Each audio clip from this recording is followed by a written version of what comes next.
Night fell upon a small provincial town in the American forests. Its inhabitants lived a quiet, measured life. But within this tranquility lurked a strange, almost imperceptible anxiety. Several weeks ago, strange disappearances began. First a single woman, then a teenager, and then an entire family. All vanished without a trace, leaving homes empty, as if the residents had dissolved into thin air. The protagonist, Private Detective Jacob Harris, arrived in town at the request of the concerned relatives of the missing. He immediately sensed something strange. The streets were quiet, almost deserted, and the locals avoided direct eye contact and spoke to him cautiously, as if afraid someone was listening.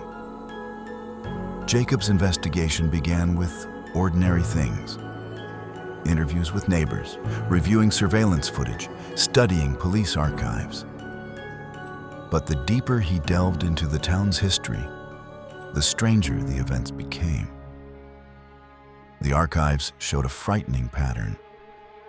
Every 20 years, disappearances occurred in this place that the police could not explain. Soon, Jacob learned from the old-timers about a legend passed down through generations. In the forest surrounding the town, there lived an entity known to the locals as the Shadow Thief. It was said to choose people who became empty, and their souls disappeared forever. Most residents considered it a fairy tale, but the disappearances of recent months made them believe the story might be real. Jacob decides to spend the night in the forest to understand what is happening. With each passing minute, the darkness deepens. Strange rustling sounds are heard, as if someone or something is moving between the trees. His flashlight illuminates old houses, abandoned camps, and places where people disappeared. Every open window, every crack in the walls seem to whisper to him about long-departed souls. Deep in the forest, Jacob finds an old church with crumbling walls. On the floor are strange symbols, and around it are objects left as if for a ritual. Inside, he hears whispers, at first faint, almost imperceptible, then distinctly human voices calling his name. He realizes the entity called the Shadow Thief is here. A psychological game begins. Jacob hears his own thoughts, which change, sees the shadows of people he knew and with whom he once dealt. With each step, he understands that reality here is distorted, and the forest lives its own life. Jacob cautiously stepped on the creaking floorboards of the old church, each step echoing in the empty walls. He felt a chill penetrate to his bones, as if the darkness itself wanted to stop him. Suddenly, the flashlight illuminated a strange figure at the altar, a tall silhouette with a face hidden in shadow. Jacob's heart pounded, but he took a step forward to see who or what it was. "Who's here?" he croaked, and his voice echoed through the empty church. The silhouette did not move, but a whisper came from the shadows. "You sought the truth, detective. Now you will find the truth." Jacob took a deep breath, trying to steady his trembling hands. He noticed that the church walls were covered with strange symbols that resembled an ancient alphabet. On the floor lay the personal belongings of the missing residents: children's toys, old photographs, jewelry. All this seemed to have been left for a ritual, for the entity that had watched over the town for centuries. He continued his investigation and stumbled upon an old library where the diaries of previous town residents were kept. Leafing through them, Jacob found entries that confirmed a terrible pattern. Each time the entity took people, the town gradually died out, and the disappeared never returned. "These are not just disappearances," Jacob muttered. "This is some kind of curse." At that moment, a heavy creak of a door was heard behind him. Jacob whirled around and saw a shadow moving independently, like a living nightmare. He tried to brighten his flashlight, but the light began to flicker, and the figure approached, making no sound. Realizing that a simple investigation was not enough, Jacob remembered a legend. To free the souls of the vanished, one had to find the core of the curse, the place where the entity first appeared. According to old records, this was an abandoned warehouse on the outskirts of town, hidden among trees and fog. On the way to the warehouse, Jacob encountered frightening manifestations.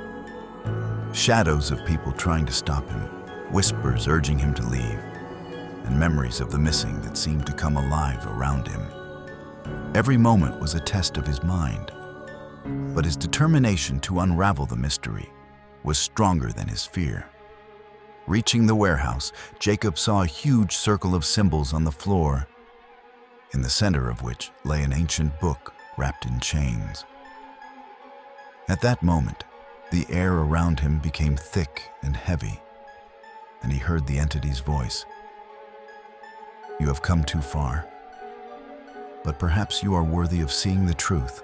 Jacob's heart pounded. He knew that the only way to save the town was to read the book and solve the riddle left by generations. He carefully removed the chains and opened the pages, which contained rituals, past events, and the names of all who had disappeared. At this time, shadows began to gather around, forming silhouettes of people who once lived in the town. Their eyes were empty, but their gaze was full of anticipation. They wanted Jacob to complete the task that no one had been able to complete before. Jacob read the lines of the book aloud, each word echoing in the warehouse. Suddenly, the flashlight's beam snatched from the darkness a creature embodying the town's darkness. Tall, with a face hidden in shadows, with long arms seemingly weaving a web around the entire space. With each phrase uttered, the entity shrank, its darkness dissipated, and the shadows of people began to disappear, dissolving into the air. Jacob realized he was on the verge of victory. The town could be saved if he finished reading the last page. After Jacob left the church, he understood. The town was full of invisible traps.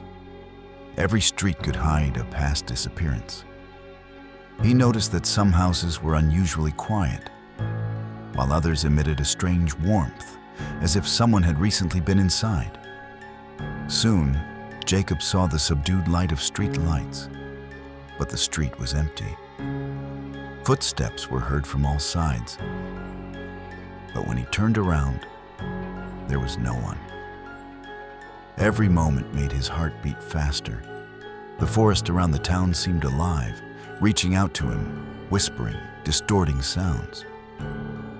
He approached the old warehouse with a sign, "Factory Warehouse," which the old-timers spoke of. The door was ajar, and Jacob felt a cold draft of air that seemed to try to hold him back. Inside, it was dark and empty, except for a strange flicker in the corner resembling a candle. But when Jacob approached closer, it turned out that it was not light, but a moving figure that disappeared as soon as he froze. "Who's here?" he muttered, trying not to betray his fear. There was no answer, only a whisper that seemed almost human. "Don't go. Don't go." Jacob realized that the town itself was trying to keep him here, showing him memories of the missing. Suddenly, under his feet, there was a crack of broken glass, and old planks fell from the ceiling, creating a barrier between him and the exit. Jacob understood that the forest around the town could control material objects, as if it itself was coming alive. For a second, he saw the face of a child, which flashed in the darkness. A moment later, and it was gone. But Jacob knew that this was one of the missing, trying to give a sign. "Follow me." He decided to take a risk and went through a narrow corridor of the warehouse leading to the basement. It was even colder there. The air seemed thick, almost palpable, and the walls were covered with symbols, just like in the church. On the floor lay old photographs of the town residents. Someone had arranged them in a certain order. Jacob noticed a pattern.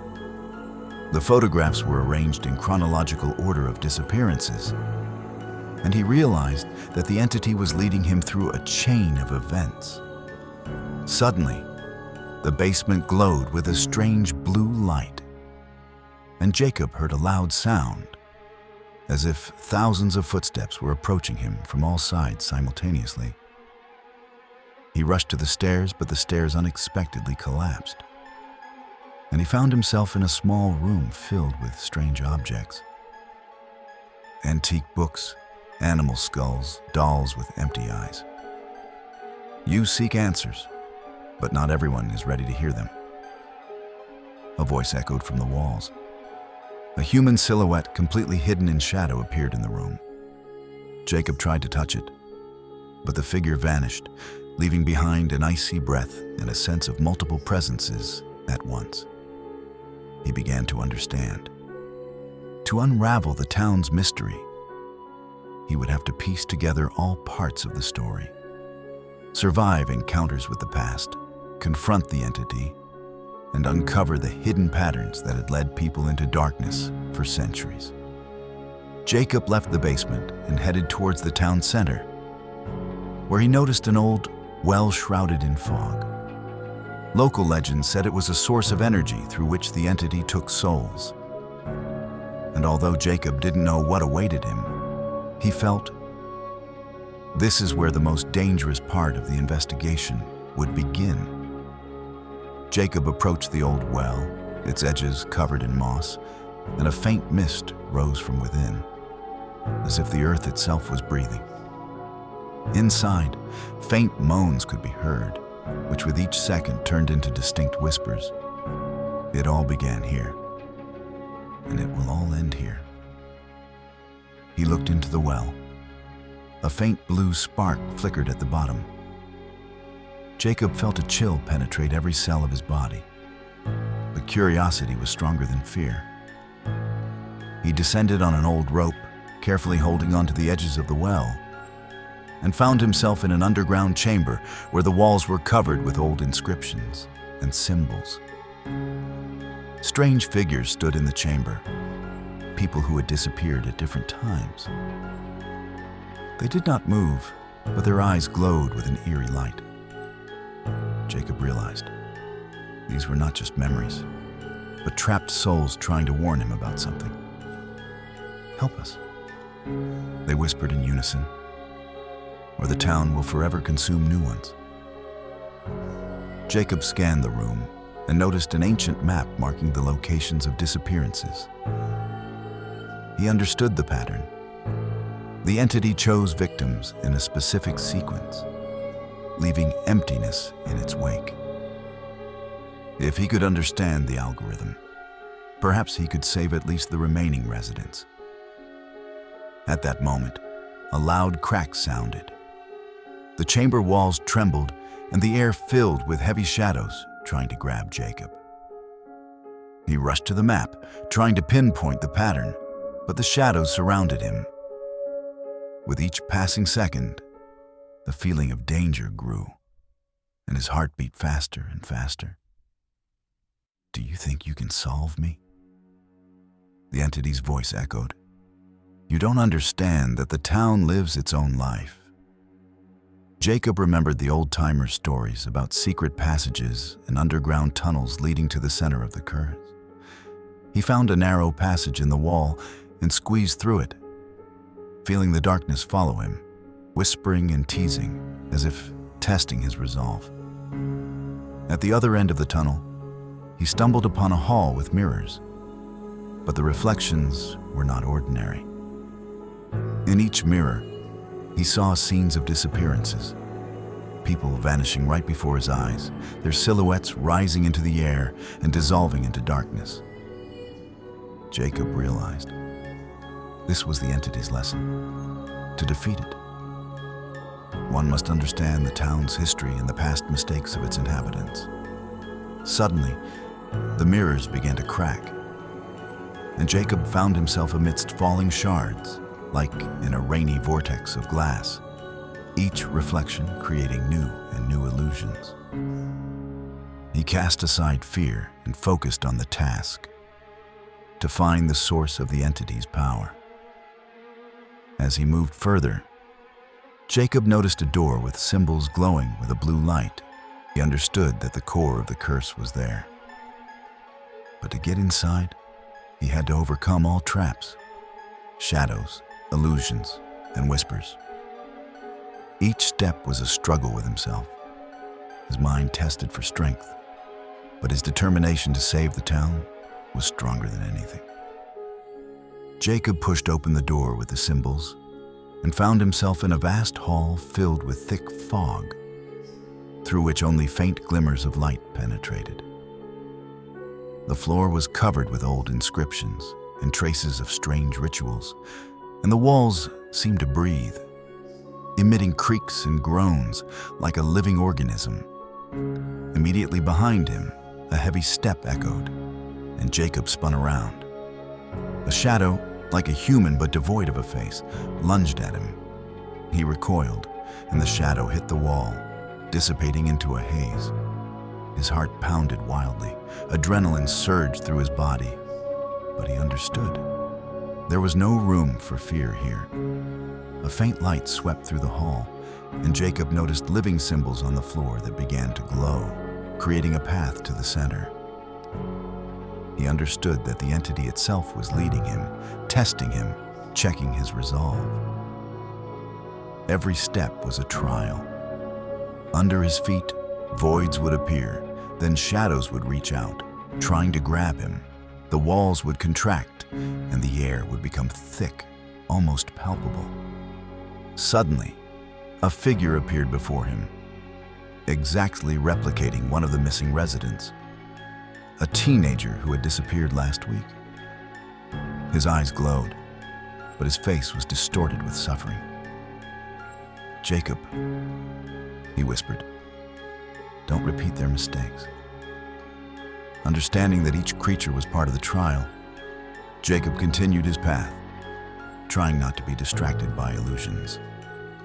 Deep in the hall, he stumbled upon a sphere of blue light, from which emanated the feeling of hundreds of people's presence. This was the entity's core, the source of the curse that had taken the souls of the town's residents for centuries. Before he could get closer, shadows rustled around, forming a dense circle. Jacob understood. To reach the core, he would have to fight not one shadow, but many at once. He remembered old records about rituals. Reading certain symbols on the floor weakened the entity's power. Rushing to the symbols, he began to read aloud lines from the diaries, memorized. Shadows lunged at him, tried to reach his body, but each word spoken made them weaker. Jacob felt each word release trapped souls, and with them, the power of the light emanating from the core grew. Suddenly, one of the dark figures broke through the protective circle and lunged directly at Jacob. He pushed it away, using an improvised lever, a part of old collapsed equipment. The shadows scattered into the air, and Jacob felt himself approaching the heart of the curse. "You're almost there," he heard a whisper emanating from the core. Jacob took a deep breath and stepped into the center of the hall. The sphere of blue light began to grow and pulsate, emitting heat and cold simultaneously. He understood that every step he took, every word he spoke, was part of the final test. And if he failed, the town would disappear forever. At that moment, shadows began to leap from all corners, forming a whirlwind, in the center of which the entity's core pulsated. Jacob stood on the symbols and began to read the last lines of the ritual, aloud, desperately, but confidently. Each word echoed in the hall, and gradually the whirlwind began to dissipate. The shadows lost their form, and the light of the core grew brighter. Jacob stood in the center of the hall, surrounded by vanishing shadows. Each word he uttered from the ancient ritual caused the core's light to pulsate stronger, and the entity's power to weaken. But it did not give up. The whispers grew louder. The figures tried to regain form, as if the darkness itself resisted liberation. Suddenly, old plaster crumbled from the ceiling, and two figures appeared on the floor that had not manifested before. These were the families and teenagers who had disappeared years ago. Their eyes glowed, but their faces expressed gratitude, not fear. They did not attack Jacob, but rather seemed to urge him on, further, to the end. He understood that the key to victory was not strength, but a sequence of actions. Jacob's eyes scanned the symbols on the floor, and he began to arrange them in the exact order as indicated in the diaries. Each movement was accompanied by the sound of falling shadows, as if the entity itself was trying to disrupt his actions. "Do you think you can save the town?" A voice echoed, almost human now, but with an icy tint. "No one has ever left alive." Jacob took a deep breath, remembering all those who had disappeared. Every step was difficult, but fear could not stop his resolve. He read the last line of the ritual, and the core's light exploded in a soft blue glow that began to fill the entire hall. The shadows began to dissipate. Their whispers turned into a quiet cry, and then disappeared completely. Jacob felt the heaviness in the air vanish, and silence fell upon his shoulders. The sphere of light diminished to a point and dissolved, leaving behind a feeling of calm. At that moment, Jacob realized that the town was alive again, but the price was high.